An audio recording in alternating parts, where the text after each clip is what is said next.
So this is, oh, this is all important. A week from tomorrow comes this visiting lecture by Dante Albastro and Hannah Arthur, and you really want to go to this if you're a City College student. Dante Albastro was the captain of our hacking team, in the competition team, and that's, I think it was the one before the one where we beat Stanford, but I think under his administration we actually beat Stanford in one of the more lower beginning competitions. Anyway, and he then took City College's cybersecurity program and then went on to work at Mandiant and FireEye, which is probably about the most prestigious job you can get, and he's giving a talk about how to get jobs like that. So any students who are hoping to use this education and get a job in security should really go to this talk. It's from a student who went through exactly the program we're going through, explaining how to get a job. So I could hardly imagine anything as important as this. So I highly recommend tuning into that a week from tomorrow. And we're at 126. And today it's malware behavior down here. And I've got the slides open, so let's look at them.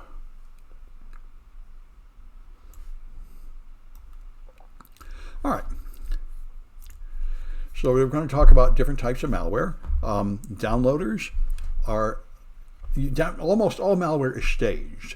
The first thing that you get is not the whole story, and let me figure out what's going on with my background here. Huh.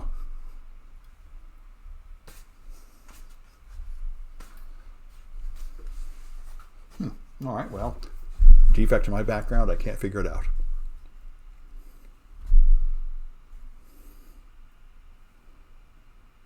There, all right, anyway. So you get one piece of malware and it downloads and runs the next stage. So this will connect to the internet somehow. As we mentioned before, the most common way you download something from the internet is you use the high-level API like URL download to file to download it, and then WinExec to run it in assembly language, although there are many other ways to do it.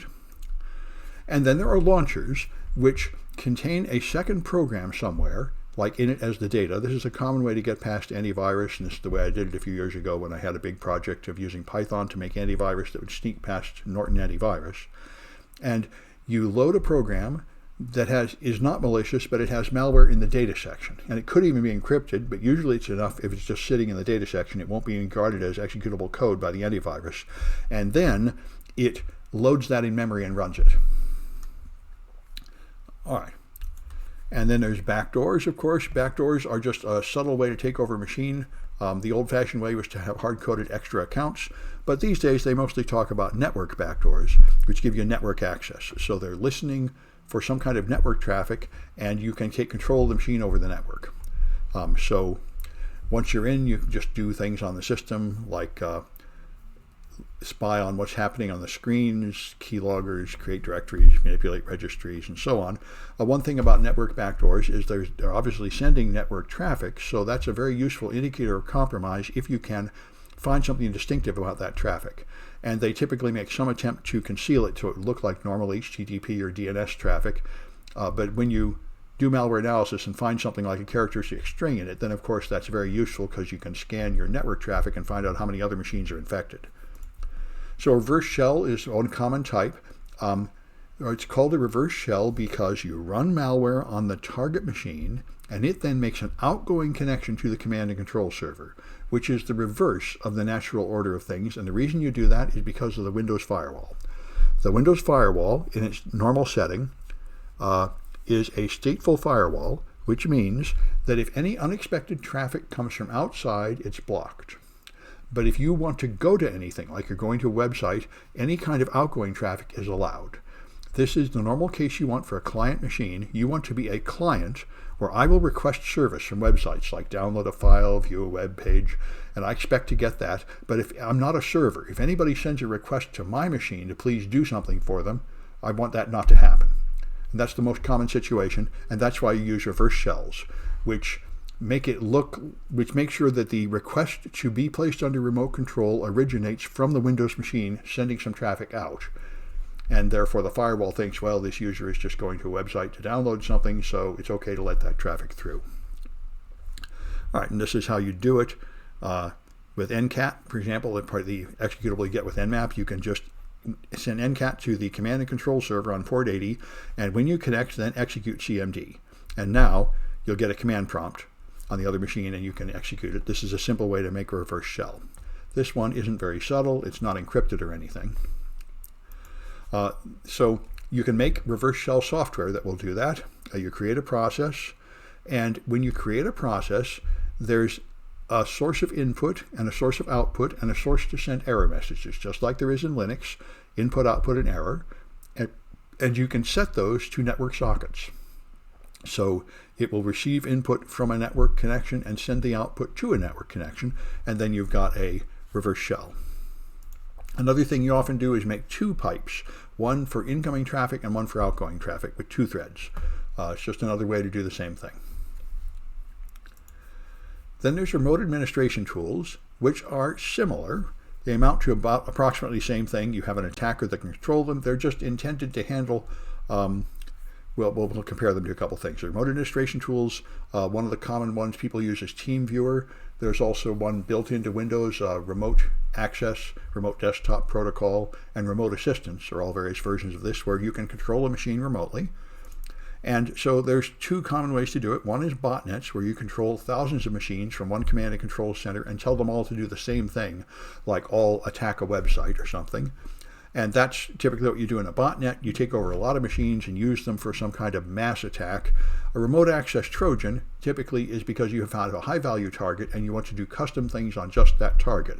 Like you're an APT hacking into a company and you take over one device and now you want to scan the network from that device and do network traversal and take over more devices, take over more machines on a network and install custom malware. You know, a targeted, precise attack where you're digging in someplace, as opposed to botnets that are typically the result of just sending out a bunch of emails and getting thousands of people to click on a link and then just having a bunch of random machines, which you do something simple with, like a denial of service attack. In principle, the underlying technology is pretty much the same. It's more a question of how it's applied. All right. And then, of course, stealing credentials, which is a huge issue, primarily for APTs who want to burrow into a network. You want to get names and passwords or password hashes off the first machine you get on and then try to move on to other systems, because usually the machine you can infect is not very valuable. It's usually something like a Windows laptop without administrator rights by some random person who clicked on a link. And there isn't anything very important on that machine, but what you're hoping is you'll be able to move to other high-value targets like the domain controller and the database server and the email server inside the network. So one thing you can do is run something like a keylogger that will try to steal credentials when they log in. Another thing you can do is dump stored data, like password hashes, and here's keystrokes again. GINA is the way it used to be done. In Windows XP, Microsoft added this library so you could have alternative ways to log in, like you could have some kind of thumbprint reader that plugged in on USB or some other system that lets you log in an unusual way. And Microsoft Windows is the all-purpose operating system, so you can extend it any way you want, and you can extend it to use a different login service. And that's what this did for RFID or anything. So it's msgina.dil is the library, and that can be used to connect you to a third-party provider. So Winlogon, which is the normal Windows logon process, would then go to fsgina and then to mgina. And this would be, so malware would add an extra item in this process. But this is the real GINA it's going to, and you could add an extra DIL in the process here. Yes, this is all only Windows XP. They changed it. It's coming up. So this is kind of out of date. This GINA is gone. Very important issue. So this is the man-in-the-middle attack. So you can make, just as we've done in this class, you can make a DIL proxy, which impersonates GINA to intercept this.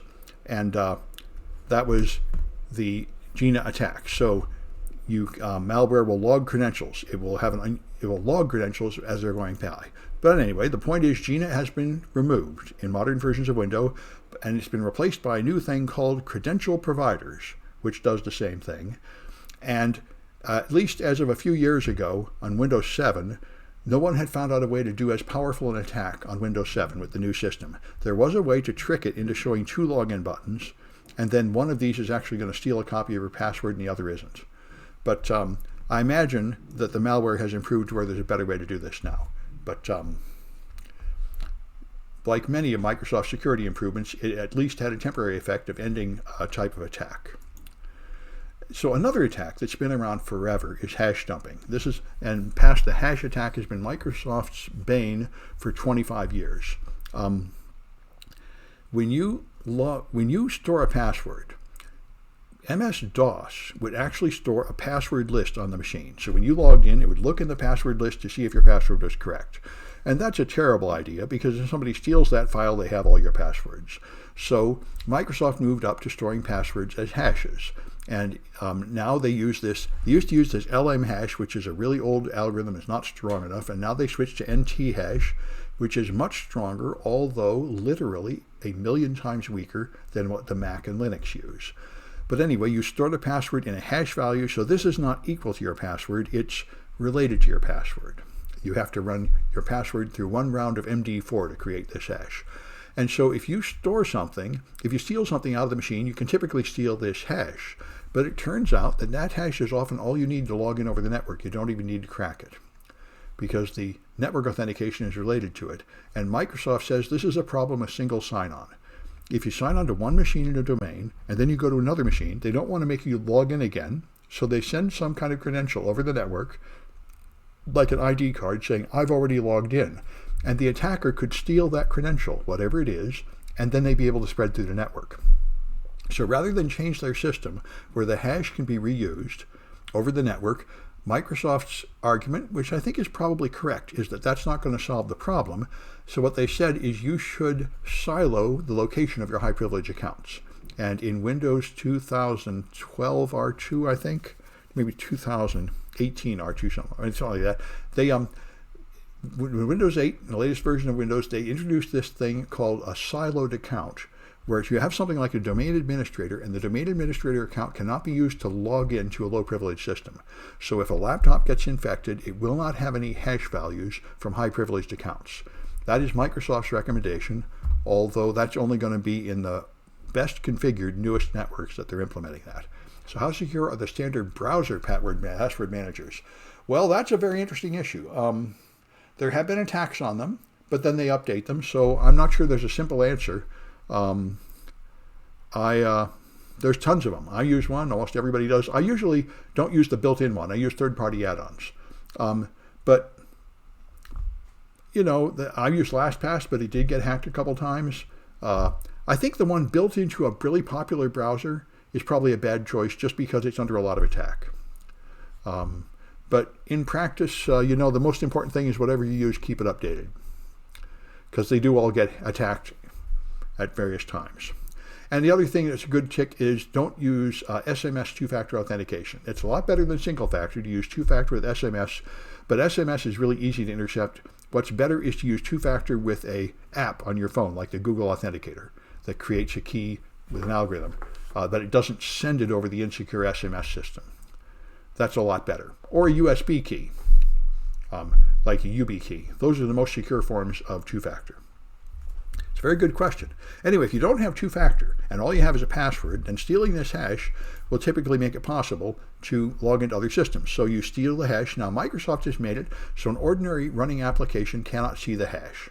And by the way, so has Linux.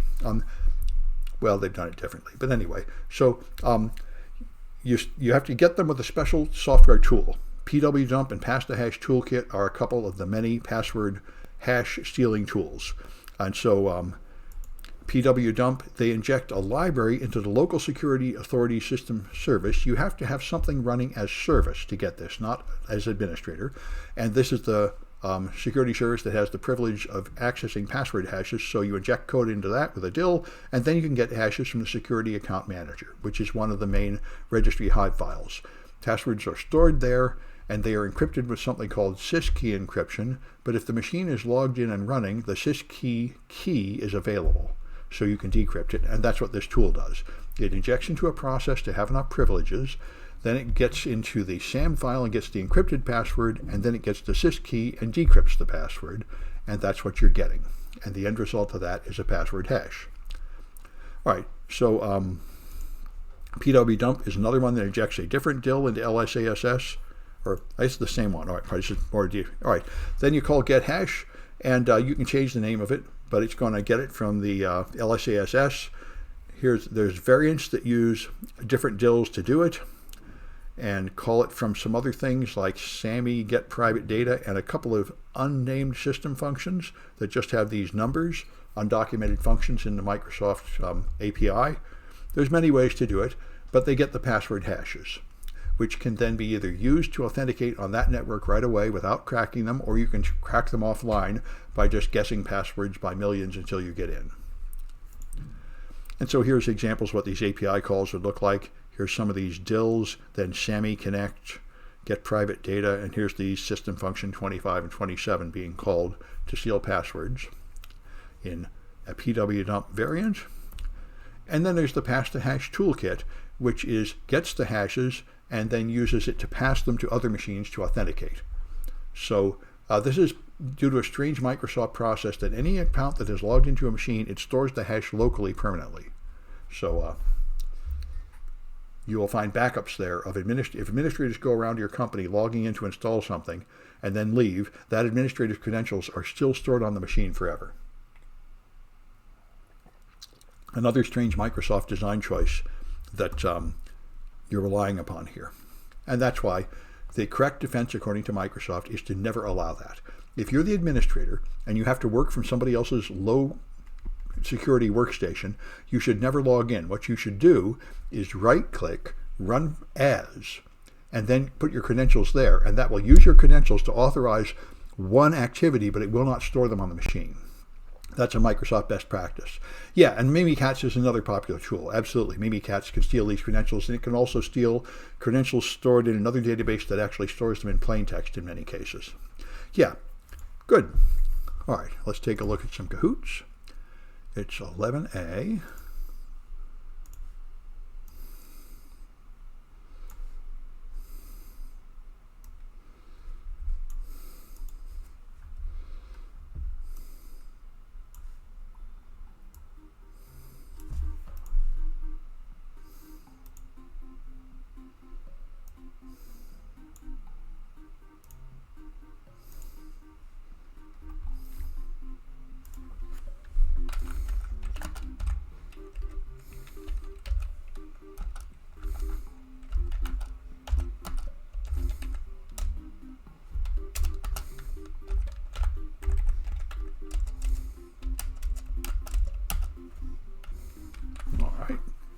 Bacon superhero. Well, there you go.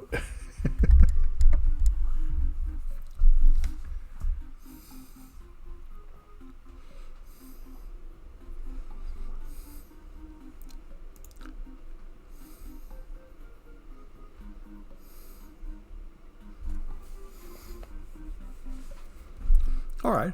Well, let's give it a shot.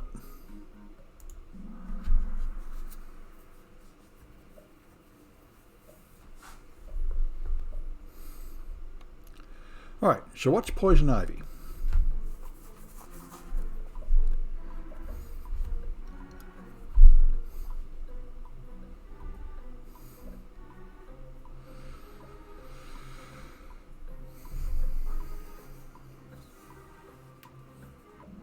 Poison ivy is a rat, a remote access Trojan, a famous one, been around for a long time.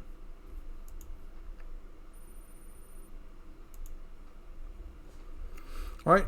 Which one stores malware in the resource section?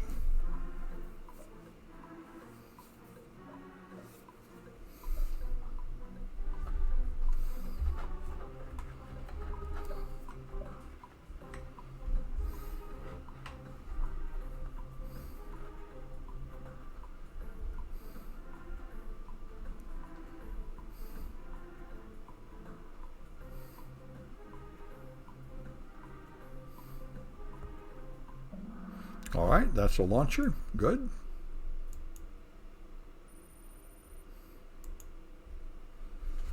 All right, so which one causes the infected machine to send a SYN to the attacker?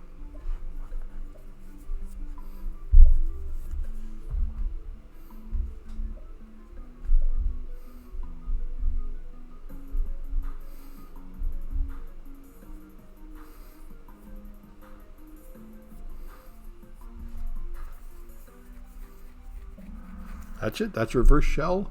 so the connection is originated inside, and therefore it will go through the default Windows firewall.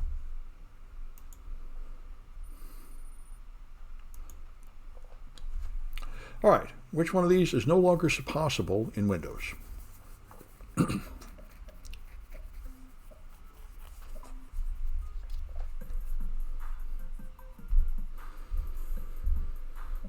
That's Gina. All right.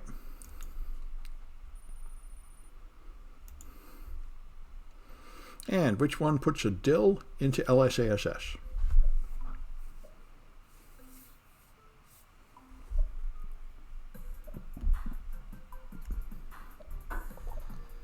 Local Security Authority subsystem, I think, and it's more than one of these. Both of these password stealers do that.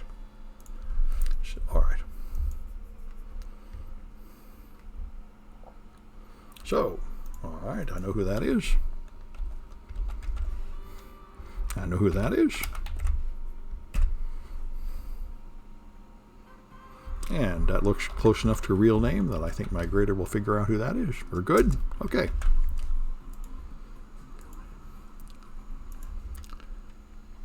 All right. So, this looks all right. All right, so if you're going to do keystroke logging, yeah, that's what I figured. Thank you. I'll finish it here. Good. All right. I got your name, Eric.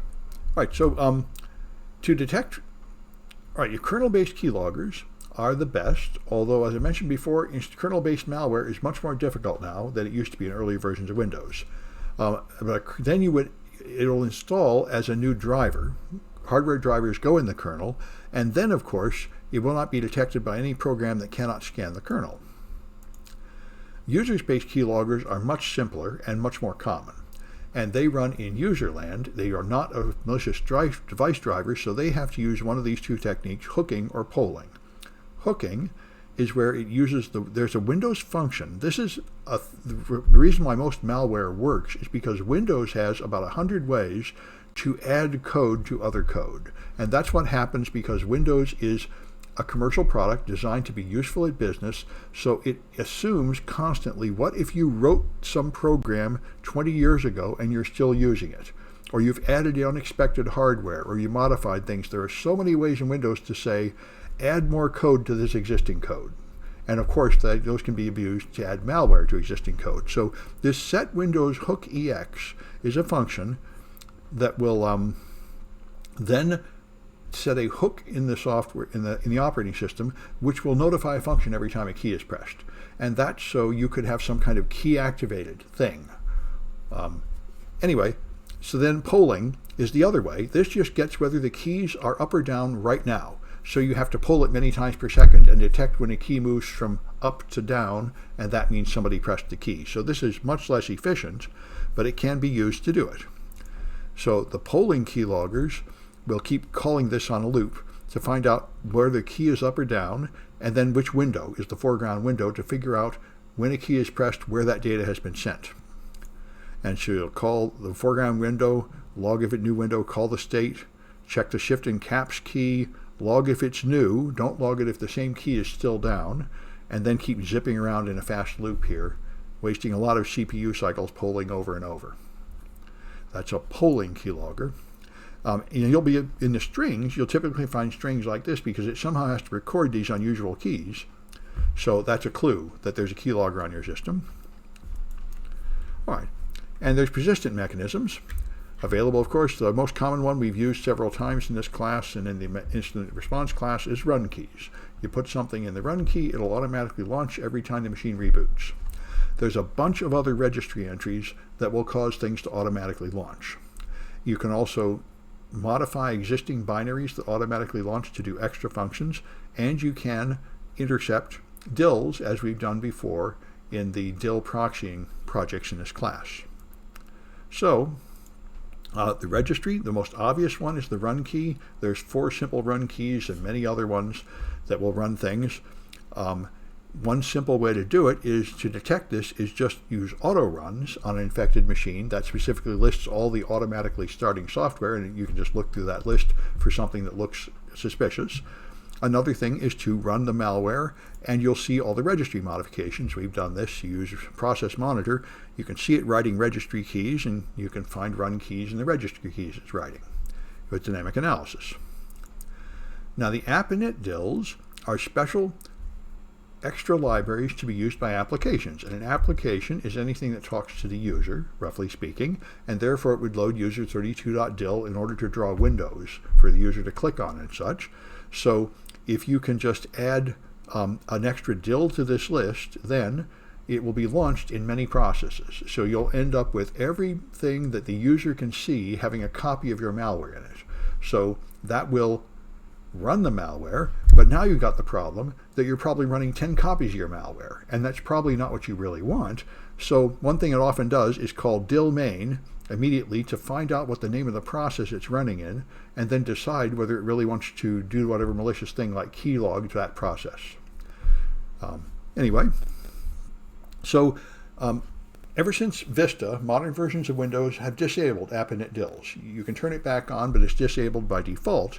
Even if you turn it on, now it supports code signing, which we've talked about a lot. Code signing would help immensely. If your DLLs were signed by, say, Microsoft, and you wouldn't let it load an unsigned DLL, it would be much more difficult for the attacker to inject a malicious DLL.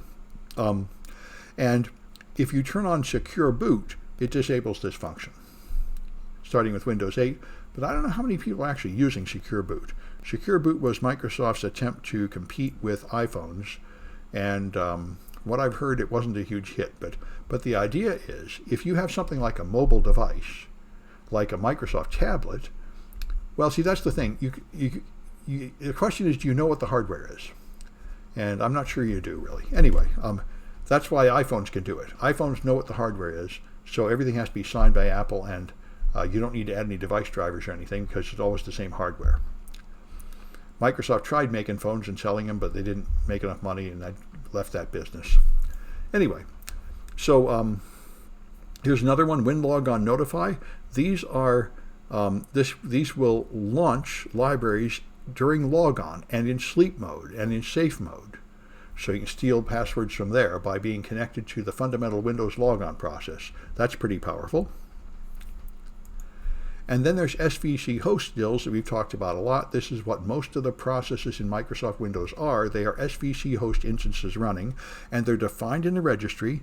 You have, these are all these SVC host processes that show up in pink in Process Explorer, and each one of them is running, 5 or 10 processes that run in background. Q in TPM 2.0. Well, I'm not sure if TPM 2.0 helps any of this. It would be interesting. I haven't found any security features in Windows 11 that actually seem to work or be interesting, but I would like to know. TPM 2.0 was there for Windows 11, and the idea was that it would offer some new security features, but so far I have not found any that actually make it seem interesting. I did make a Windows 11 VM that with the TPM 2.0 to try to see that, and the one feature I needed was still not activated. Can Process Explorer detect a keylogger? Well, yes, if it's a running process in userland, it will detect it.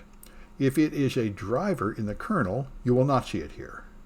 But yeah, you'll see it as a process, but it probably won't be obvious that it's a keylogger, but it will be in this list of processes, and then you can look at properties and see if there's digital signatures and such. It figures that it doesn't actually work, but they COL a bunch of perfectly good hardware. Well, that's the question. This is why I've been listening to Steve Gibson about this. Microsoft helped invent TPM 2.0. And TPM 2.0 has a bunch of security improvements, but they're mostly really sort of theoretical. Like, in principle, the cryptography uses like a later version of a crypto library that uses like a longer key that is in principle more secure, but in fact the old one is good enough. So, but it didn't seem to actually add any new security features that would really make any difference to a normal user. That's the thing. If they did, I would like to make projects about it. That's why I had versions of Windows 11 installed, and I tried to demonstrate the new security features to see if we could make a project out of it. And I couldn't find any that worked. In an interview, when Windows 11 was launched about a month ago, they asked the designer of Windows 11, what's the new feature that people should get it for? And he said, the rounded corners on the windows. So it's just like Vista. Windows Vista was the same. There was no useful feature in Vista. The only point of it was to torture your staff by having something that doesn't work and add no new features. Microsoft does this with every other version. They make an update that just breaks things without adding any new functionality. Microsoft is a very strange company. They're making record profits. I think they're the most valuable company in the world. I think they exceeded Apple, but they don't make high-quality products. What they do is make 4 flops and a hit, 4 flops and a hit.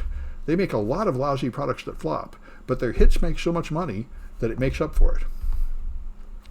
It's a very strange company that way. There's a lot of movie studios that do that too. They make a lot of rotten movies and then a hit, and then a bunch of rotten movies and then a hit. And I guess that's a sound business strategy. If your hit makes so much money, it will cover all those others. But it doesn't give you the reputation of a high-quality company, where people like Apple makes a lot of high-quality stuff, and a bunch of people love Apple and buy Apple everything and are huge fanboys because they try to make sure everything they make is good. And Microsoft is totally not that. A lot of what they make is junk, and people are not loyal to them because their brand has a consistent high quality. They're more the low-cost provider. Anyway, so here's the service host groups, all these groups like net services and local service, no network, and so on. And in each one of these, there will be a list of all the DLLs to launch. And that's what happens during boot up. Those services launch the ones that want to automatically launch. Not all services automatically start, but as you can see in Process Explorer, a whole ton of them are automatically running if you just boot up a Windows machine. And you can add your malware to one of those services. So they contain a parameter with a service DIL value, and here it is saying the DIL. You can just add your DIL in here, and then it will launch your DIL in that one of those groups.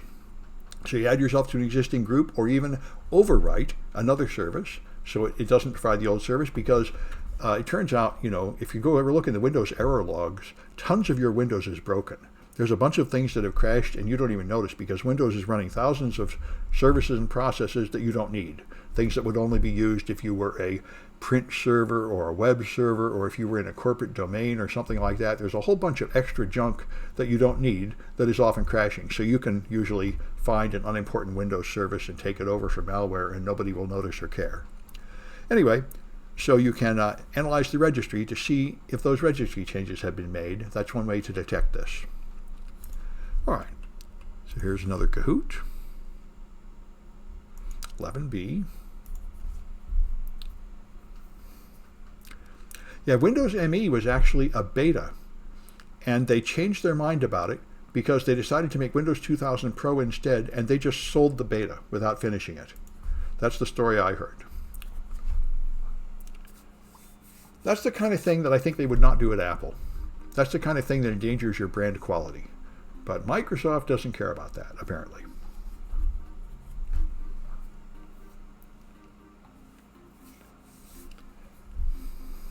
The reason why people love Windows is because if you're a company and you have to put like 100 computers out there, you can give everybody a PC for less than half of what it costs to give everyone a Mac. It's cheaper. So it is like the company standard machine, but then you have to have all the antivirus and the updates and all the tech support and everything. So maybe you don't really save money, but you save on the initial purchase price, and that's what a lot of people look at. So it is the low-cost computing platform. And that turns out to be a very successful business model. They're making tons of money. Sort of like McDonald's, not by being the best, but by being the cheapest. That's a perfectly valid business model. Anyway.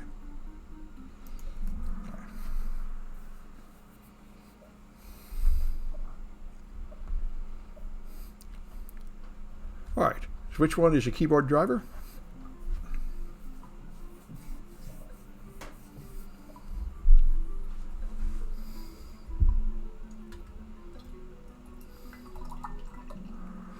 All right, that's kernel mode keylogger. Good.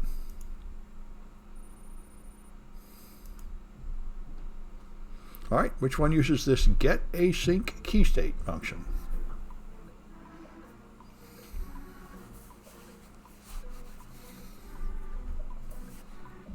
That's a polling keylogger. Tells you whether one particular key is up or down.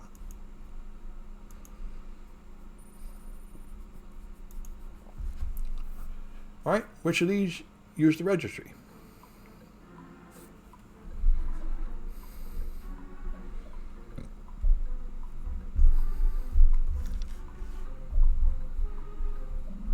All of them. Yep, you got it. Those are all done in the registry. Tons of things are done in the registry in Windows.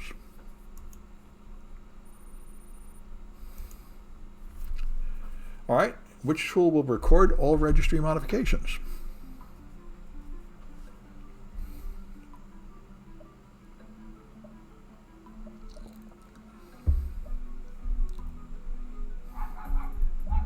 Process Monitor will, because registry modifications make log entries, and Process Monitor is logging the Windows event logs.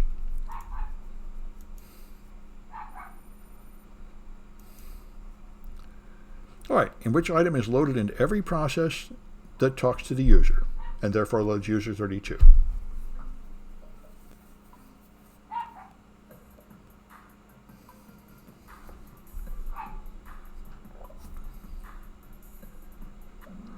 Those are the Applnits, because the apps are the programs that interact with the user. Generally speaking, the programs that do not interact with the user are the services in the background.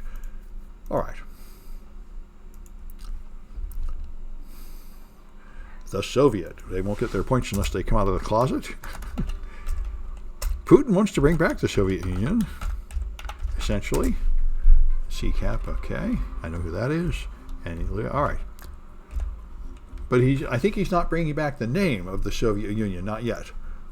I haven't heard him talk about that, but he's pretty much making Russia great again by restoring the Soviet supremacy, which is very popular in Russia. Everyone knows he's corrupt, and they all know he kills his political enemies, and like 80% of Russians support him anyway. They say, well, that's acceptable. Anyway. So, here's another way to do it. You can take system binaries and modify them so that when it launches the system binary, it has extra code in it. So one simple thing to do is mess with the DIL, and then you make the entry function do something malicious, like the Metasploit DIL creator will do that. And what you can do, you can do it a little smarter than the Metasploit one does, where you maintain the functionality of the DIL, and you do it like this. So the original DIL is here. It goes to the DIL entry point, and the first thing it does is, of course, adjust the stack pointer, the base pointer, and the stack pointer to create, this is the prologue, to create a new stack frame, and then it starts doing stuff like moving local variables around and stuff. And you Trojanize the code, you find a blank part of code and add different code, unused part, and then you jump to this unused part later on, and that unused part will do whatever the malicious thing is, and then proceed to do the original functionality. So you don't break the DIL. The new Trojanized DIL still works, but it has some extra function that does your malicious activity. That's the nicest way to do this. Of course, this DIL will no longer be signed validly, but as we've seen, Microsoft doesn't really enforce that in most cases. So the other thing we've done in this class in several of the projects is DLL Load-Order Hijacking, where when you run a DIL, it does not immediately go to see Windows System 32 to load the DIL. It goes and hunts for the DIL. First, it starts from the directory where the application launched, which is probably someplace like your Downloads folder. Then it looks at just the current working directory on your machine, which might be your Home folder. And then it goes looking in system directories, the 32-bit system, the 16-bit system, the Windows directory, and then other directories in the path. It hunts all over for this thing. And so you can trick it by just having a DIL with the same name as a system DIL in a directory like the Downloads folder if it doesn't have the security feature to prevent it from hunting through this normal path. And we found that many, many Windows utilities have this flaw, where some DIL is loaded by this process, and therefore it's very easy for an attacker to sneak a counterfeit DIL in the path. Now, the cure is, of course, the known DILs registry key that tells it not to just go hunting all over the place for it, but it tells it where that DIL should be, so it will go right to that location, which is usually see Windows System 32, and that would prevent that DIL load order hijacking from happening. All right. And so here's explorer.exe, the process that draws the desktop and the start button. It lives in Windows, and it loads a DIL from System 32, but it's not a known DIL. Even that process is not using DILs that are all in known DILs. So again, you can have malicious injection. It is just amazing how many important Windows services do not use the Windows protections. And this is true of every version of Windows. They announce a new security feature, and when you look at it, you find it only applies about half the time. And the fundamental reason for this, I think, is because Microsoft has an incredible burden of legacy code. There are all these old things that they still want to run. And so there are all kinds of exceptions for the new security rules to make the old things run.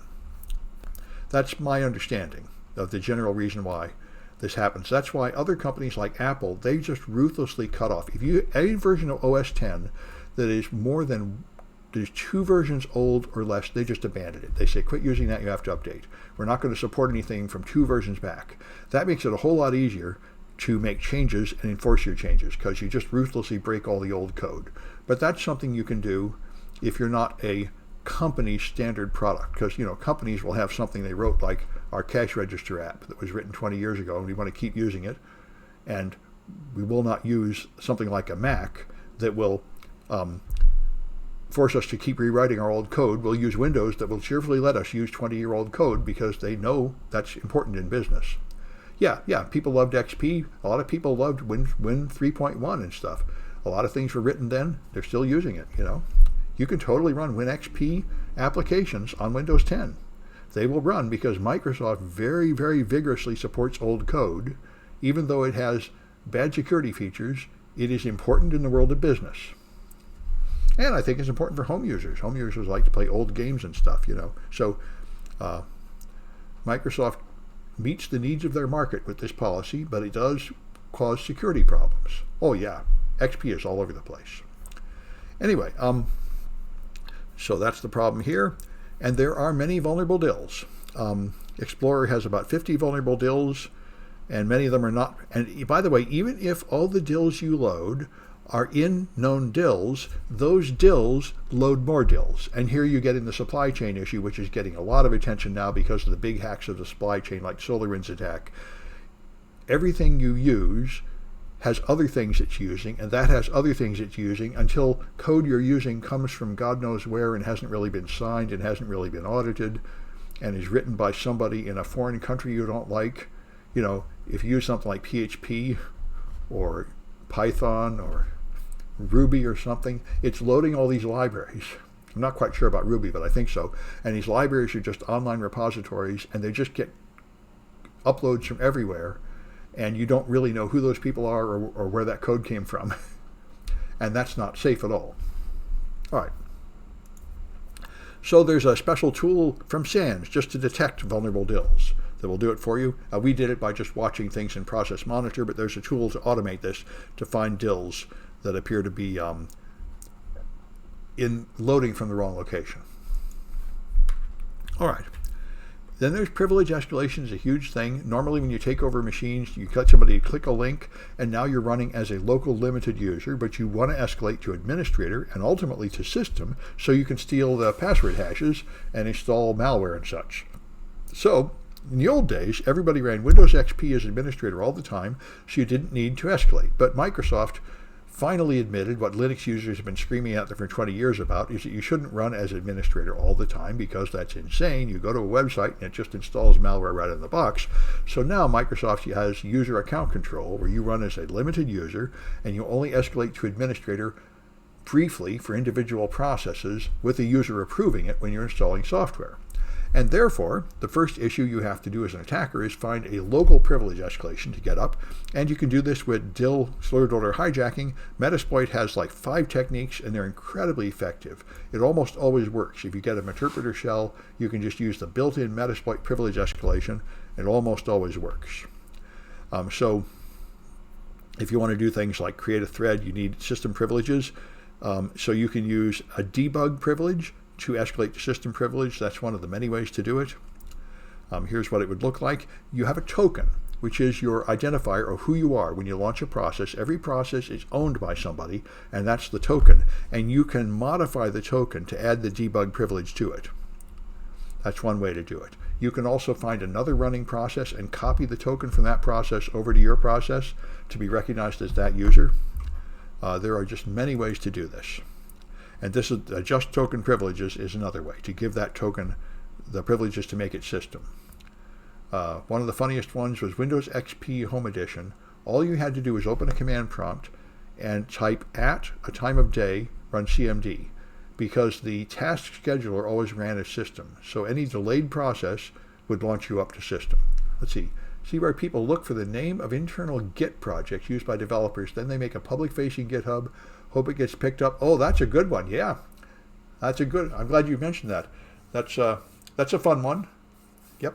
I know other people will also put things in libraries that are misspelled.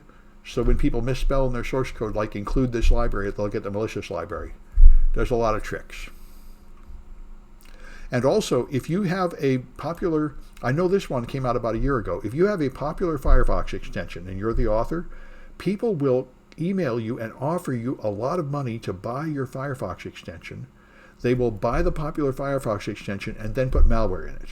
And then those people have malware in their browsers. This is happening quite a bit. And I bet it's happening for people with popular library packages too.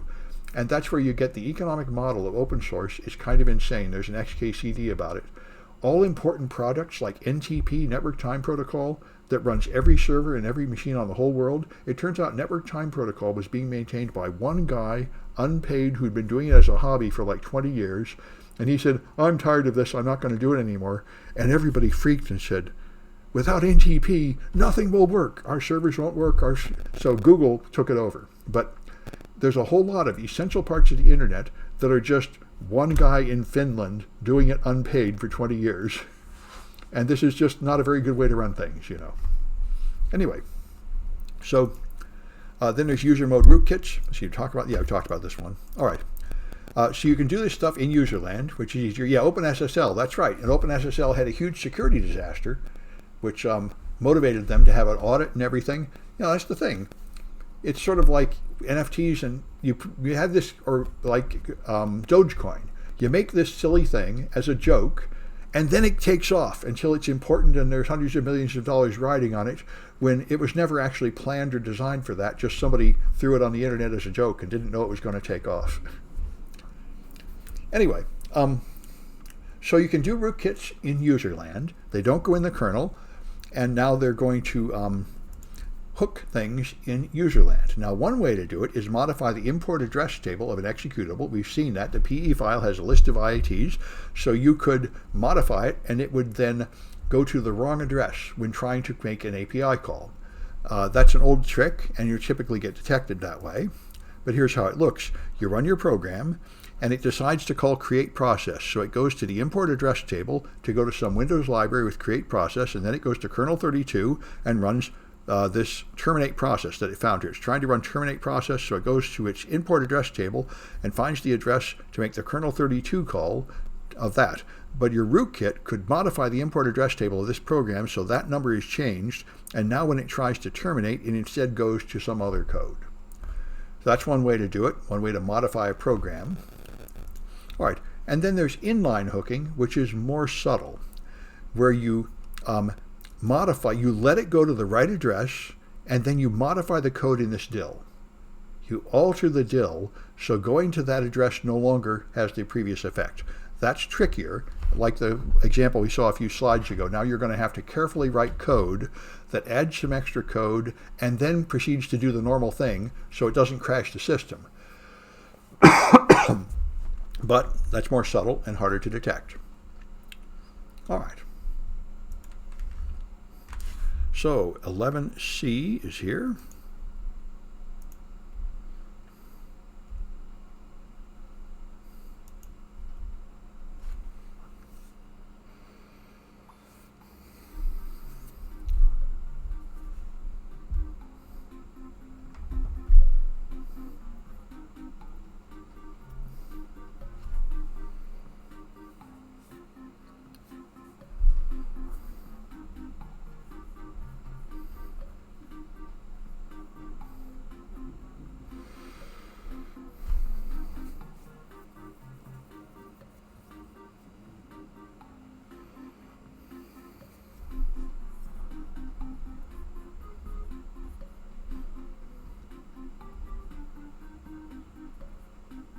All right, that might be it.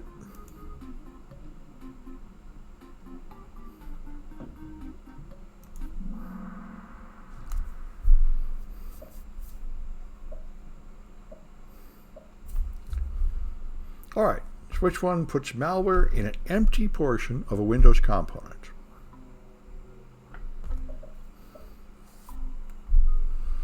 These areas are called code caves, and there are special tools to hunt for them.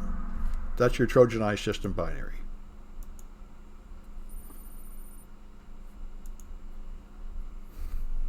All right, what registry key will prevent load-order hijacking?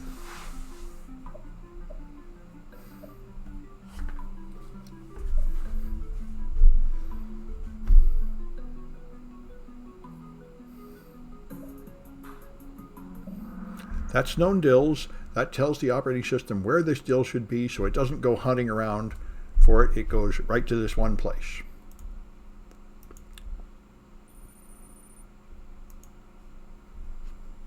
All right, which one has 50 vulnerable DLLs? Or at least it did when the book was written. I doubt it has improved, but it might have. Explorer.exe, the fundamental process that draws the whole desktop. Pretty rude. All right, what's the hacking tool that does privilege escalation? Metasploit, of course. Of course, there are many other tools too, but Metasploit is the all-purpose one that's sort of at the heart of everybody's pen testing technique, in classes anyway. In the real world, it seems like everybody's using Cobalt Strike, which is powerful but proprietary and expensive, and we can't get it.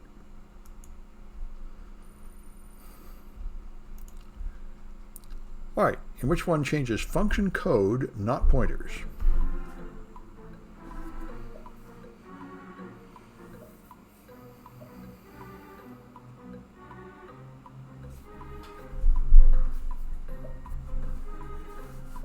That's inline hooking. As opposed to changing an address table pointer, it just changes the code that that pointer goes to. All right. All right.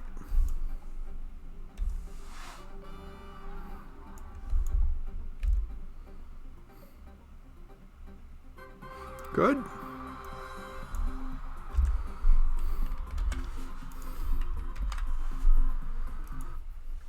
All right.